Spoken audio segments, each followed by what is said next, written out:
Znali smo da postoje ljudi koji žele da podrže projekat i jedino smo imali nedoumicu da li da napravimo događaj koji bi služio za prikupljanje sredstava ili da idemo sa online crowdfunding kampanjom. Odlučili smo se za kampanju zato što je pristupačnija ljudima koji ne žive, na primjer, u Beogradu i odlučili smo se za donacije.rs.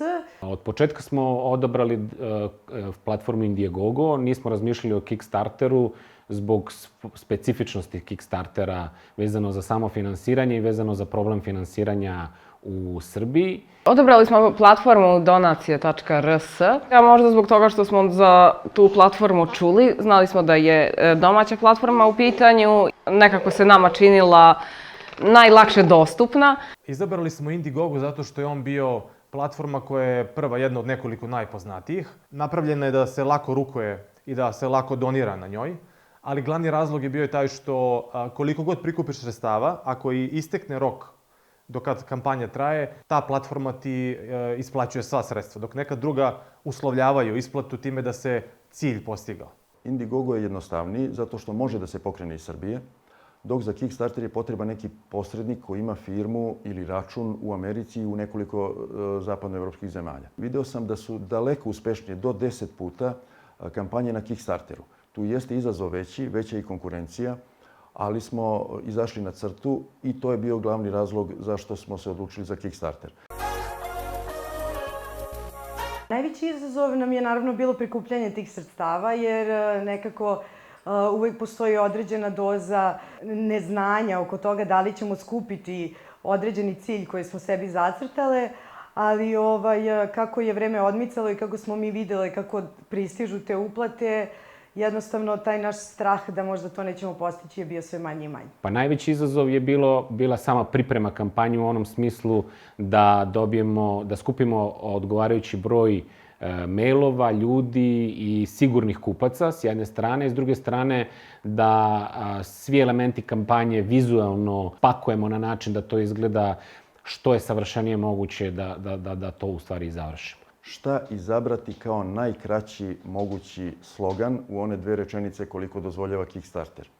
Imali smo mnogo varijanti i nama je iz tima bilo teško da to osmislimo zato što smo, kako bi se reklo, mi iz kutije i ono što je nama zanimljivo možda nije zanimljivo nekome sa strane koji prvi put treba se sretne sa tom igrom. Zatim sama ta tehnička priprema, snimanje videa potpuno u amaterskim uslovima, sve smo učili sami sa amaterskom opremom.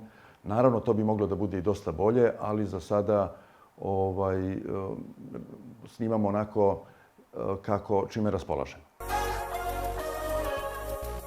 Kao Perkove smo nudili za minimalna sredstva, nudili smo digitalni sertifikat, portikla za bebe i onda su krenuli igračke, znači od $24 za Super Early Bird, 1, 2, 4 i tako više paketa. Imali smo nekoliko različitih tipova perkova koji su zavisili od visine donacije, godišnja blanko ulaznica za sve događaje u Gnezdu. I 3 osobe su je dobile. Na koje je trebalo da piše nešto u fazonu pusti me sad da uđem da ti ne bi zvao Nenada.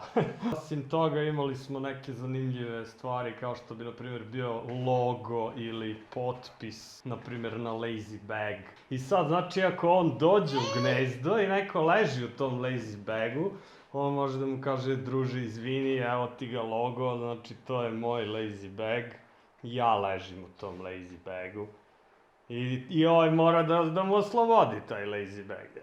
Kada se radi o društvenim igrama, vrlo je jednostavno ponuditi perkove, zato što je to praktično ta društvena igra. Čak smo i preterali u toj jednoj kampanji gdje smo ponudili više od 10 različitih nivoa nagrada, a onda smo začinjivali i sa nekim dodacima na dodatke, kako bih rekao. Izdvojio bih, mi smo to nazvali First Day Gift, znači svi bekeri koji bi prvog dana uplatili svoju donaciju, dobili su neku specijalnu nagradu.